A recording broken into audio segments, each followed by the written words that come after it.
Picture two people sitting in the same coffee shop at the same time, ordering the same drink. The first person pulls out their phone to pay and hesitates. Their account balance is lower than it should be for a Tuesday morning. They earned $88,000 last year. They have $400 in savings. They are not sure how rent gets paid next month without a credit card. The second person pays without thinking, not because they're careless, because they already know the number. They earned $47,000 last year. They have 14 months of expenses saved. They invest $800 every single month without missing it. Same city, same coffee, two completely different financial realities. Here's what's strange. The first person works harder. The first person earns nearly double. The first person genuinely believes they just need a raise to fix everything. They won't get the raise. And it still won't fix anything, because the problem was never the income. The problem is a system they never built. And the solution isn't earning more, it's understanding something most people spend their entire lives avoiding. Every dollar you spend is a vote for the life you're building or a vote against the life you want. Most people vote against themselves several times before breakfast and never realize it. Today, I'm going to show you the exact framework that separates people who always have money from people who never do, regardless of what hits their bank account. This is the minimalist blueprint for financial freedom, and it starts with a truth nobody in the consumer economy wants you to understand. The price tag is a lie, not the number itself, the assumption behind it.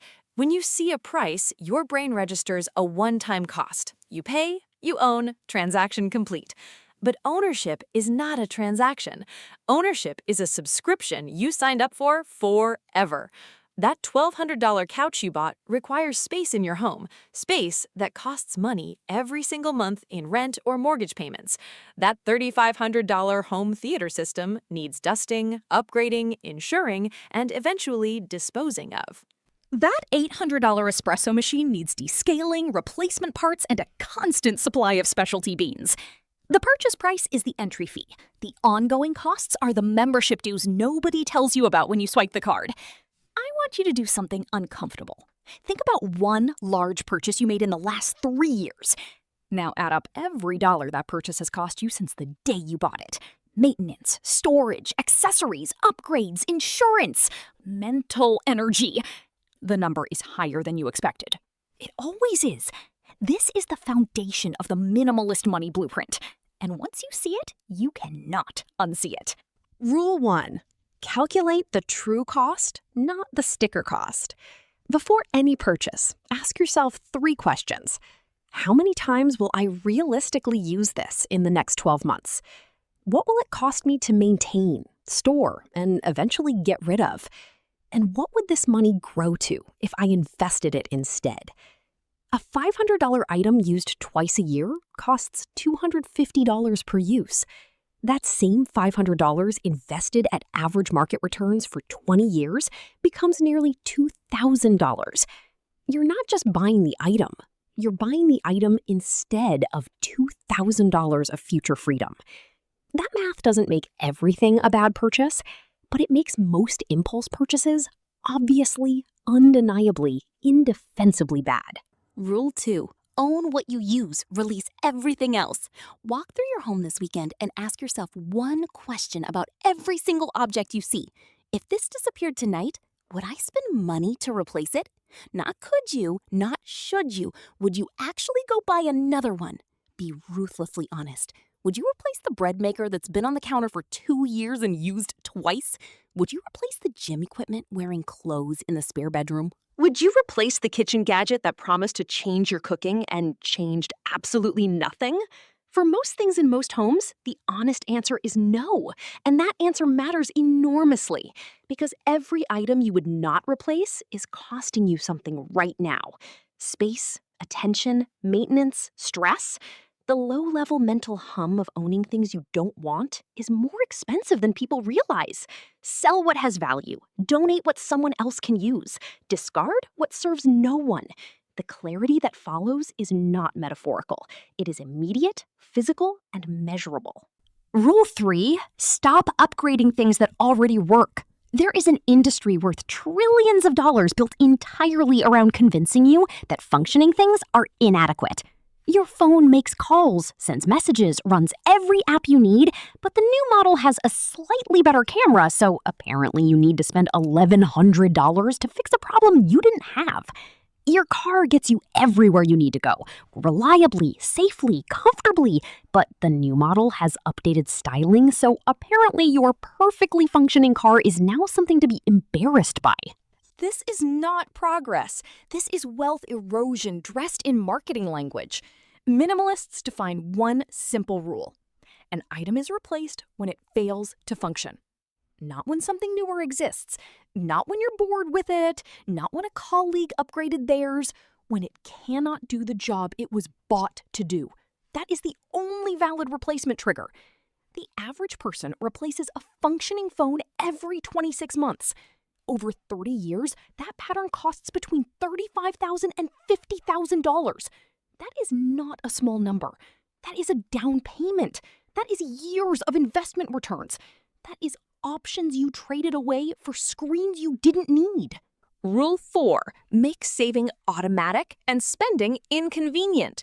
Willpower is the most unreliable financial tool ever invented. It depletes by afternoon, it collapses under stress, it disappears entirely when you're tired, emotional, or standing in a store that pumped in pleasant scents specifically to lower your resistance. Minimalists do not rely on willpower. They build systems that remove the decision. Saving becomes automatic. The moment your paycheck arrives, a fixed percentage transfers to investments before you ever see it.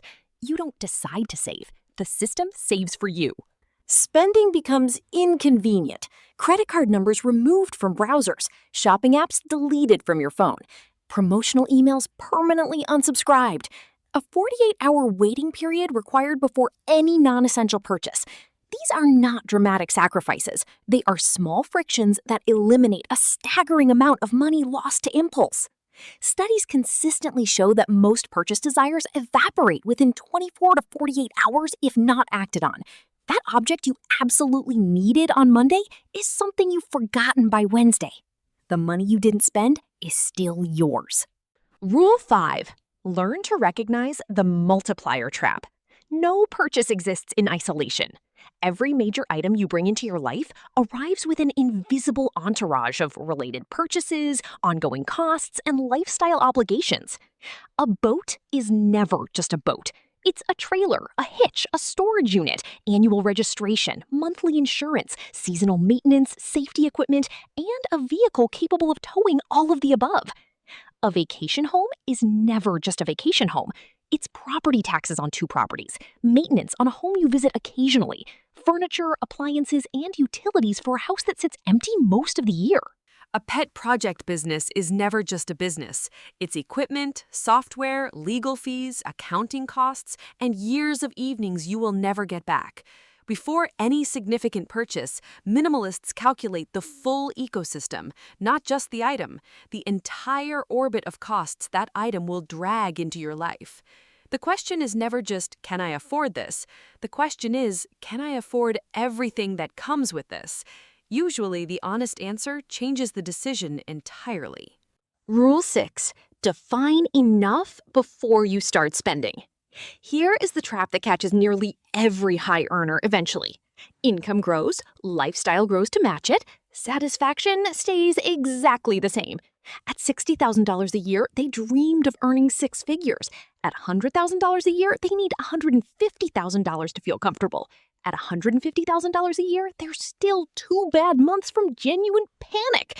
The goalpost moves because they never planted it in the ground.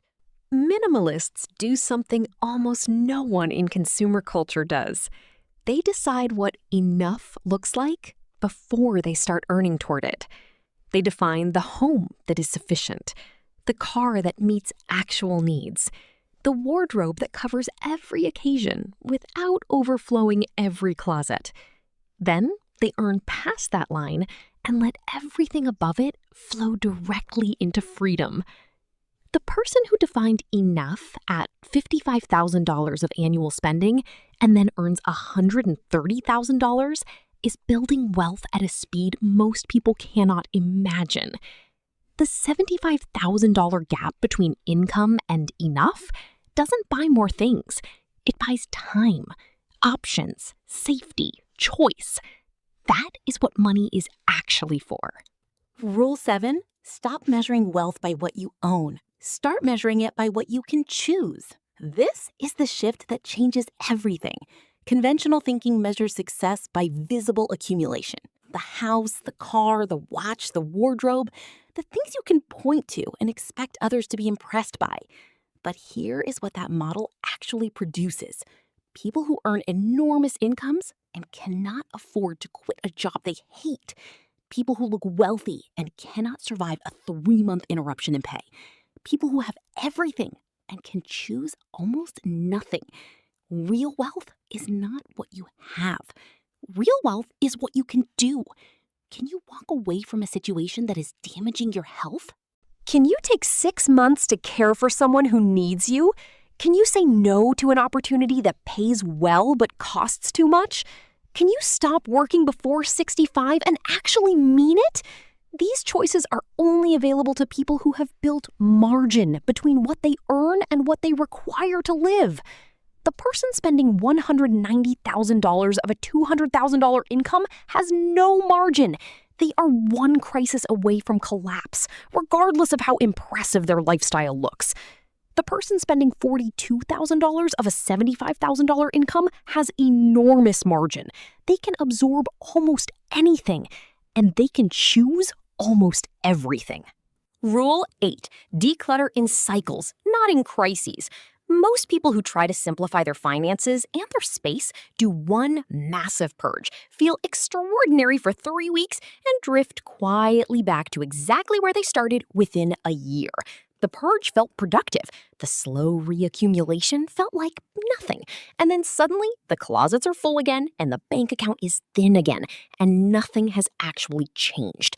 Minimalists don't purge, they cycle. Every week, 3 to 5 items are evaluated and released. Every month, one category gets a deliberate, focused review. Every quarter, the overall picture gets assessed against the standards they set for themselves. This rhythm catches accumulation before it becomes overwhelming. It keeps awareness sharp. It makes financial discipline feel like maintenance rather than emergency surgery.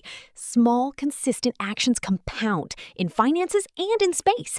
3 items released per week is over 150 items per year. That is a fundamentally different home and a fundamentally different mindset 12 months from now. Here is what I want you to take from everything I've shared today. The blueprint is not about suffering. It is not about living worse to theoretically live better someday. It is about recognizing that most of what consumer culture tells you to want does not actually make life better.